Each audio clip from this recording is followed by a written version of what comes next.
বাগডোগরায় এখন বিভৎস গরম, ভয়ঙ্কর অবস্থা। একদিনের গোটা ছুটি পাওয়াতে সকাল সকাল ব্রেকফাস্ট, দেন লাঞ্চ আর ঘরের টুকিটাকি কাজ সেরে পাহাড়ের কোলে ছোট্ট একটা গ্রামের উদ্দেশ্যে রওনা দেওয়া। কিন্তু এই দেখুন, এত ভিড় কার্শিয়াং বাজার চত্বরে এই রোদ্দুরে।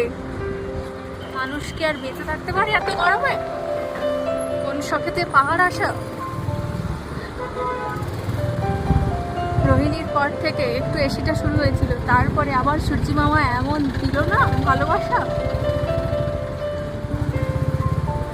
যাচ্ছে না নাকি বলে।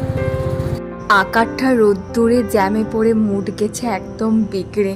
এই রোদ্দুরে যদি জ্যামে কিছুক্ষণ দাঁড়ানো হয় তাহলে বুঝতে পারছেন পুরো স্কিন বার্ন হওয়া শুরু করবে, না এগোনো যাচ্ছে না পেছনো। কিন্তু ভগবানের অশেষ কৃপা, মোড়টা পার হতেই দেখি হালকা হালকা বৃষ্টি পড়া শুরু হয়েছে। মেঘলা ওয়েদার, ঠান্ডা শিরশিরে হাওয়া, সেই সঙ্গে বৃষ্টি। পাহাড়ে জমজমাট একটা ব্যাপার, যেমনটা পাহাড় গেলে মানুষ এক্সপেক্ট করে সেরমটাই। আর বৃষ্টিটা একটু বাড়াবাড়ি করতে কিছু করার নেই। সামনেই গোর্খাদের একটা রেস্টুরেন্ট, ওখানেই গিয়ে আশ্রয় নেওয়া। আর ভীষণ অভিজ্ঞতা ভালো ছিল। আর বাইরে বৃষ্টিটা খানিক এনজয় করে ভেতরে গেলাম। পাহাড়, বৃষ্টি, এক কথায় সব কিছুই পেয়ে গেলাম এই ভীষণ গরম থেকে এসে ঠান্ডাতে। বৃষ্টি, পাহাড়, ঠান্ডা ওয়েদার, মোমো খেতে দাঁড়িয়েছে। Just wow.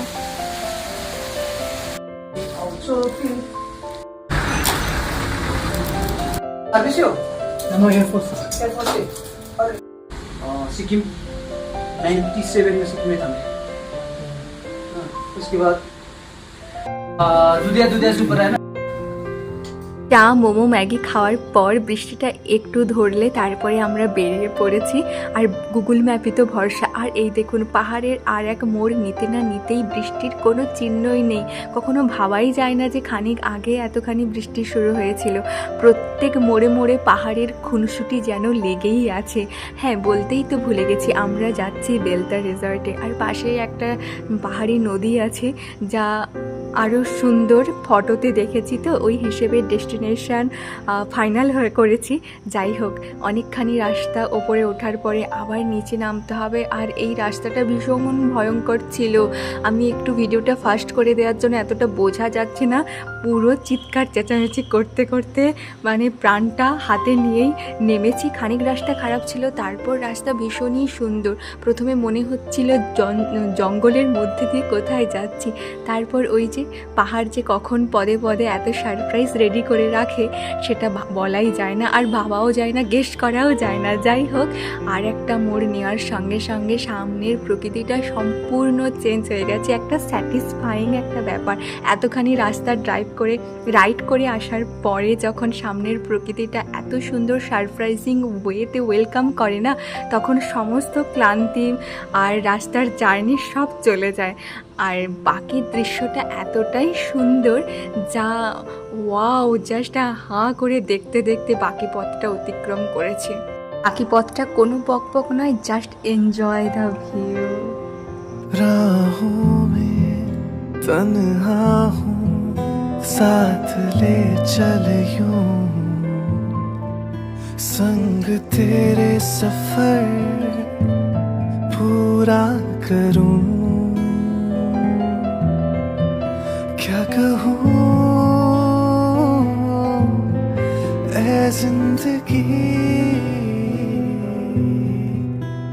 तू है मेरी सांस, रहना तू पास हर घड़ी।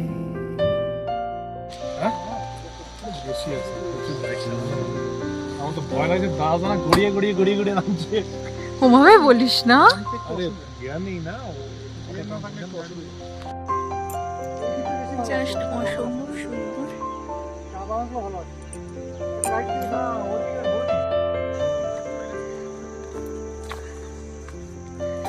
এটা কত কিলোমিটার এলাম?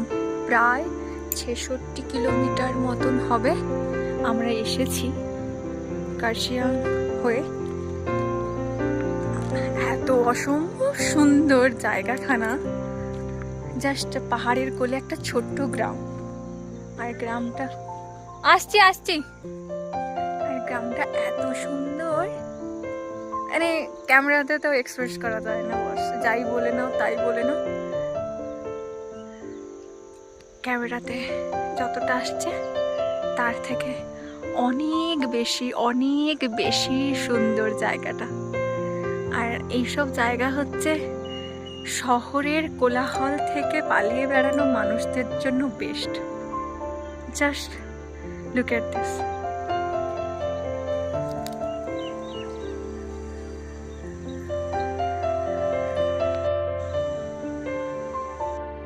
कभी मेरे ख्वाब सा, कभी उलझे जवाब सा, कि चंदा में भी दाग सा मेरे जैसा तू, कि दरिया का हो एक सिरा, कि अरमानों का सिलसिला, कि सहरा में भी आग सा मेरे जैसा तू, मेरे जैसा तू। आहटें हो रही तेरी दिल के दर पे मेरे, तू यहीं है कहीं ना कहीं। বিস্তৃত চায়ের বাগানের মধ্যে কয়েকটা সাজানো গোছানো ঘরবাড়ি, যাদের আঙিনা ভরে ভরে ফুল গাছে ভর্তি, আর তার মধ্যিখানে একটাই রিসর্ট, যেটা বেলতা রিসর্ট নামে পরিচিত, এবং পাশ দিয়ে বয়ে চলে গেছে পাহাড়ি একটা নদী, যার মধ্যে জল সামান্য হলেও তোর খুব একটা কম নয়। খানিকটা সময় কাটালাম, তারপর আবার বেরিয়ে পড়েছি বাড়ির উদ্দেশ্যে রওনা দেওয়ার জন্য। চলুন বাড়ির পথে ফেরা যাক। আচ্ছা, এগুলো যদি আমরা আচার করতে পারি।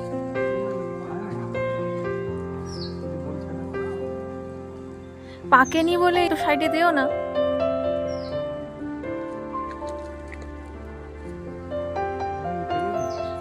ওই অরেঞ্জ অরেঞ্জ সাইডে ওরে বাবারে কি সুন্দর না। চুরি করতে চাই এইটাকে, কিন্তু হাত পাবে না।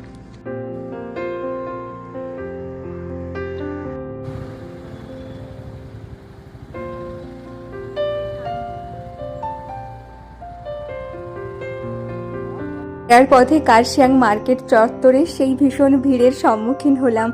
আর যাওয়ার সময় যে এত অভিযোগ, মেঘ করছে না, বৃষ্টি হচ্ছে না, এত ভীষণ গরম। আর ফেরার পথে দেখেছেন কি ভীষণ করে মেঘ করেছে, পুরো আকাশ ভেঙে কালো মেঘ হয়েছে। আশঙ্কা করছিলাম নামতে নামতেই না বৃষ্টিতে ভিজে যায়, কিন্তু ভগবানের অশেষ কৃপা আমরা পাহাড় থেকে নেমেছি সমতলে খানিক রাস্তা বাকি বাড়ি পৌঁছতে, আর অঝোরে বৃষ্টি, পুরো কাক ভেজা হয়ে বাড়ি পৌঁছলাম। চলুন আজকের ব্লগটা ঠিক এতটাই। আশা করি বেলতা রিসর্ট ভিজিটের ব্লগটা আপনাদের সবার ভালো লেগেছে। ভালো লাগলে অবশ্যই শেয়ার, সাবস্ক্রাইব আর কমেন্ট করতে ভুলবেন না। চলুন দেখা হচ্ছে পরের একটা ব্লগে। Thank you for watching. Tata, bye bye, take care everyone. मेरी हर मन मानी बस तू तक, बातें बचकानी बस तू तक, मेरी नजर दीवानी बस तुम तक, मेरे सुख दुख आते जाते बस तू तक, तू तक, तू तक सोने तू